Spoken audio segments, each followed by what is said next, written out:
उद्धव ठाकरेंनी एकदा आरशात बघितलं तर अशा प्रकारचे मोर्चे ते काढणार नाहीत। यापूर्वी सांगितलं, उद्धव ठाकरेंनी ज्या घोषणा केल्या त्यांनी 20,000 कोटी रुपयाची कर्जमाफी केली। त्याच्या 3 वर्ष आधी आम्ही 20,000 कोटी रुपयाची कर्जमाफी केली। त्यामुळे त्यांनी काही फार मोठं केलं असं नाही।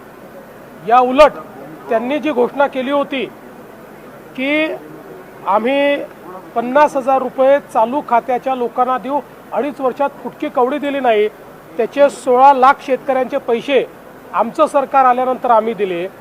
आणि आताही आम्ही 31,000 कोटी रुपयाचं पॅकेज दिलेलं आहे, ज्यातले 21,000 कोटी तर थेट शेतकऱ्यांच्या खात्यामध्ये जात आहेत। म्हणजे त्यांच्या कर्जमाफीच्या पैशांपेक्षा जास्त पैसे हे आम्ही थेट खात्यांमध्ये शेतकऱ्यांना देतो आहोत। याच्या व्यतिरिक्त 6,000 रुपये राज्याचे आणि 6,000 रुपये केंद्राचे 12,000 रुपये वेगळे आम्ही शेतकऱ्यांना देतो आहोत। इन्शुरन्सचे पैसे आम्ही वेगळे शेतकऱ्यांना देतो आहोत।